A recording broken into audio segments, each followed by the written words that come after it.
प्यारे दोस्तों, ये अजीब वाकया एक मौलाना साहब के साथ पेश आया। मौलाना साहब बच्चों को कुरान पाक पढ़ाते थे। सुबह सुबह मस्जिद में सब बच्चे इकट्ठे होकर मौलाना साहब से कुरान पाक की तालीम हासिल किया करते थे। ये सब उसी मोहल्ले के बच्चे थे। बहुत सादा और बहुत अच्छा दौर था। ना ही पढ़ाने वालों को किसी किस्म का कोई लालच था और ना ही पढ़ने वालों को। मौलाना साहब अक्सर बच्चों को पढ़ाने की फीस नहीं लिया करते थे।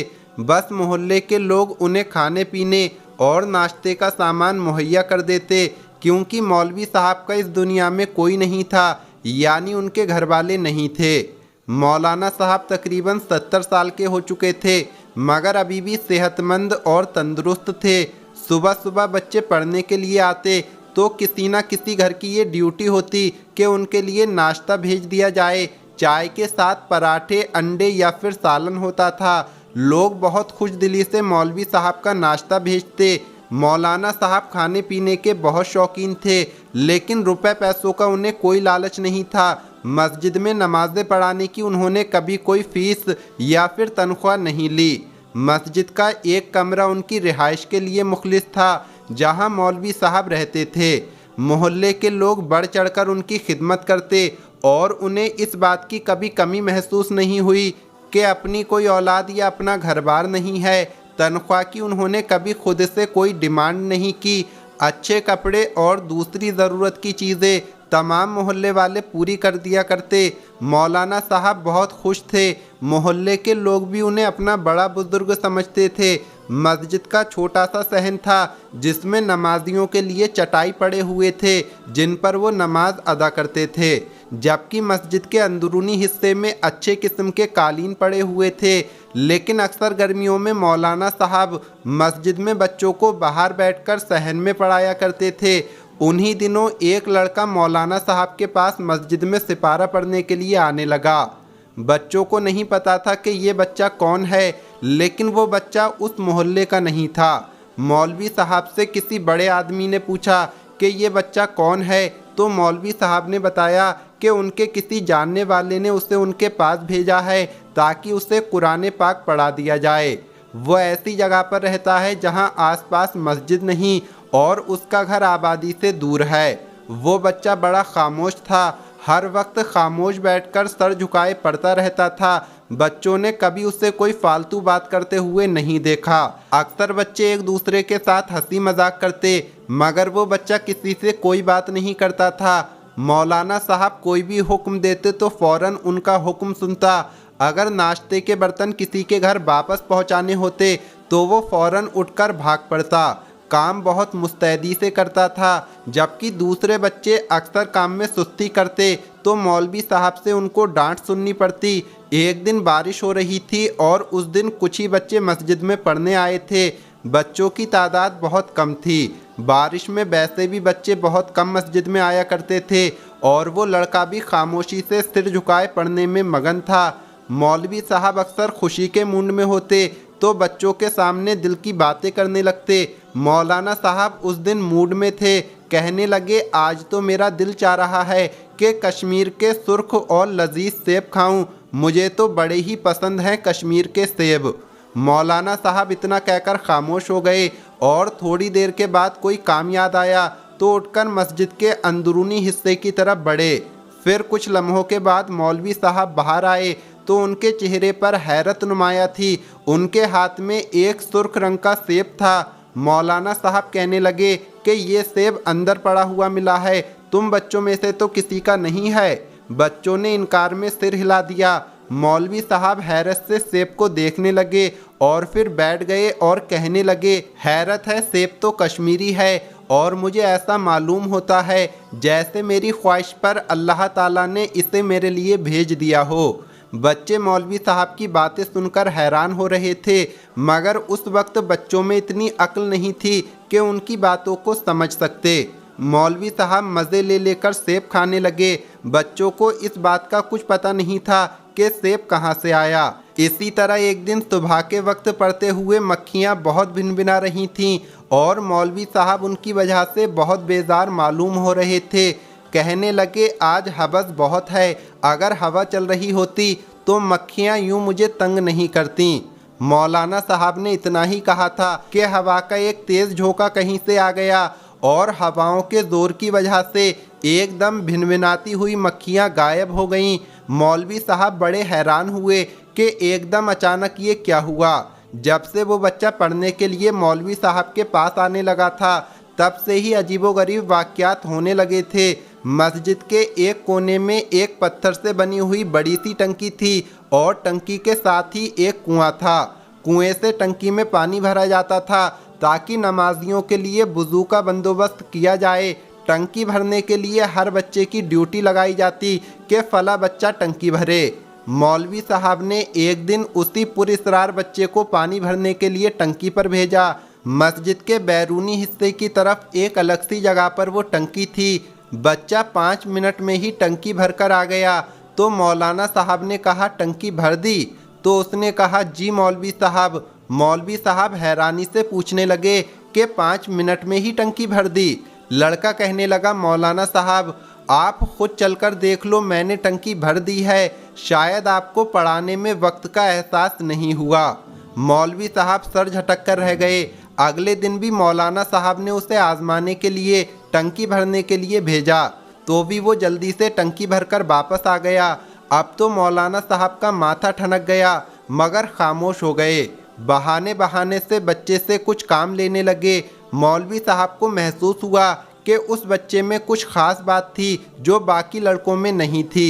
एक दिन कुछ बच्चे वहां बैठे थे और वो बच्चा पढ़कर वापस चला गया था। इतने में मोहल्ले के हाजी साहब आकर मौलवी साहब के पास बैठ गए। शायद मौलवी साहब ने उन्हें बुलाया था। बच्चे भी कान लगाकर उनकी बातें सुनने लगे। मौलवी साहब कहने लगे कि हाजी साहब, मैं तो नहीं जानता कि ये बच्चा किसका है, मगर जब से ये आया है मुझे तो सहूलियत सी हो गई है। मेरा हर काम यूं कर देता है जैसे इसके पास कोई अलादीन का चिराग हो। हाजी साहब उनकी बात सुनकर हक्का बक्का रह गए। वक्त गुजरता गया और फिर उसके बाद उस बच्चे को नहीं देखा गया। इस बात को कई साल गुजर गए। मौलवी साहब बहुत बूढ़े और बीमार हो गए। अब वो मस्जिद में नमाज भी नहीं पढ़ाया करते थे। अक्सर औकात अपने कमरे में ही चारपाई पर पड़े रहते। जो बच्चे पहले मौलवी साहब के पास पढ़ने आते थे वो अक्सर मौलवी साहब के पास चले जाते, उनकी दिलजोई करते और उनसे गुजरे ज़माने के किस्से सुनते।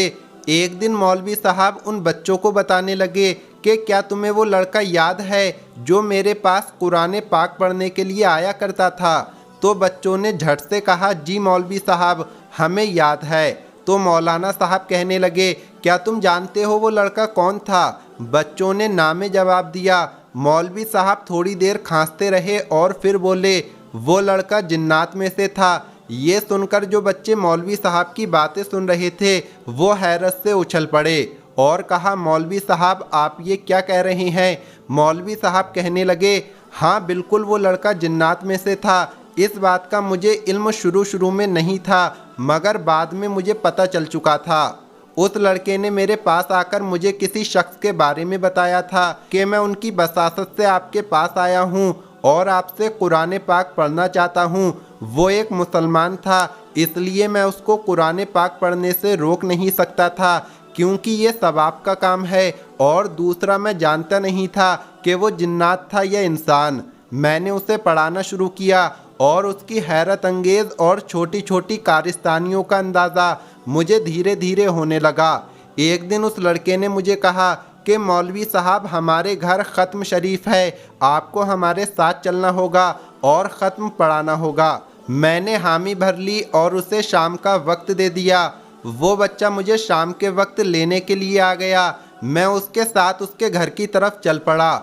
मुझे नहीं मालूम था कि उसका घर किस तरफ है। स्टेशन की रेलवे लाइन पार करने के बाद हम काफ़ी देर तक पैदल चलते रहे और हम वीरान इलाके में दाखिल हो गए। मैं बड़ा हैरान था कि वो मुझे लिए कहाँ जा रहा है। मैंने परेशानी से कहा, तुम मुझे कहाँ ले आए हो? तो वो कहने लगा, मौलवी साहब आप परेशान ना हो, मैं आपको वापस छोड़कर आऊँगा। वो मुझे लिए हुए वीरान जंगल में दाखिल हो गया। अब तो मैं परेशान था, चल चल कर थक चुका था। वो मुझे एक छोटी सी गार के सामने ले गया और कहने लगा, मौलवी साहब ये मेरा घर है। मेरी हैरत की इंतहा ना रही कि वो इंसान होकर इस गार में रहता था और वो भी इस वीराने में। बहरहाल उसके कहने पर मैं उसके साथ उस गार में दाखिल हो गया। मैं खुद पर काबू किए उसके अंदर चलता गया। अंदर कुछ लोग मौजूद थे। उन्होंने मेरी खूब आवभगत की और ख़त्म के लिए सामान रखना शुरू कर दिया। शाम का अंधेरा तेज़ी से फैल रहा था और मुझे परेशानी लाहक हो रही थी। मैंने जल्दी जल्दी ख़त्म पढ़ाया और कहा, चलो मुझे वापस छोड़ाओ। जब मैं उठने लगा तो एक बूढ़ा आदमी आगे बढ़ा और कहने लगा, मौलवी साहब, हम गरीब लोग हैं, आपकी बहुत खिदमत नहीं कर सकते, मगर हमारी तरफ से ये नजराना रख लो। उसने एक पोटली मेरी तरफ बढ़ा दी। मैंने पोटली खोलकर देखी तो उसमें कुछ कोयले थे।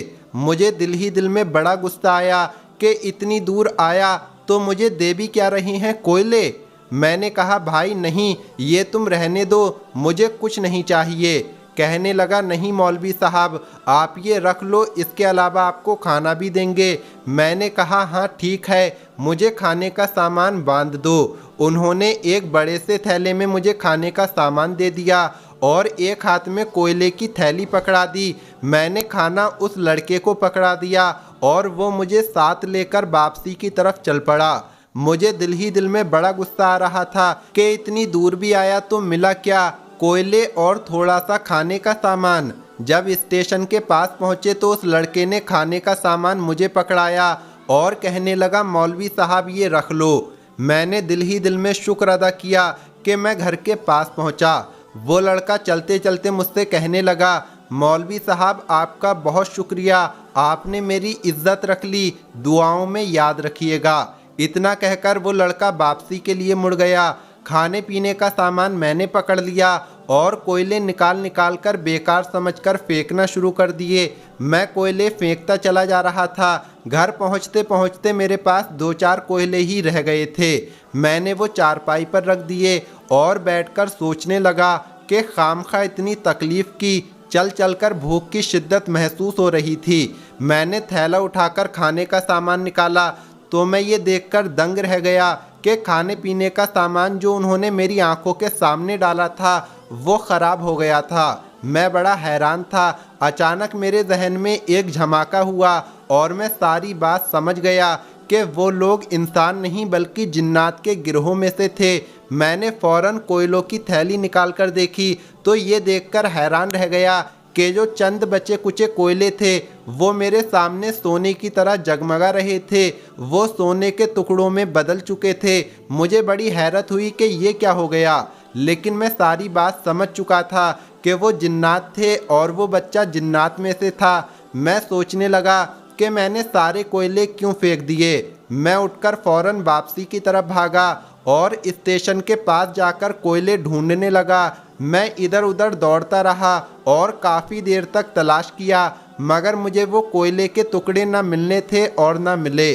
शायद उस लड़के को मालूम हो गया था कि मैं कोयले के टुकड़े फेंकता चला जा रहा हूँ। मैं जैसे जैसे कोयले के टुकड़े फेंक रहा था तो शायद उस लड़के ने वो टुकड़े उठाकर अपने पास रख लिए थे। रात में मैं सोचने लगा कि ये मुझसे क्या हो गया। सुबह सुबह उठकर मैंने एक मोहल्ले के आदमी को साथ लिया और दोबारा उन रास्तों पर जाकर कोयलों को तलाश करने लगा। मैंने बहुत ढूंढा मगर मुझे कोई कोयला नहीं मिला। मैंने उसका दोबारा घर जाकर भी देखने की कोशिश की कि शायद वो मुझे मिल जाए, मगर मुझे अच्छी तरह याद है मैं उसके साथ जिस जगह गया था अब वहाँ पर किसी गार का नामो निशान नहीं था और ना ही वहाँ कोई टीला था। फिर मैं वहाँ से वापस आ गया।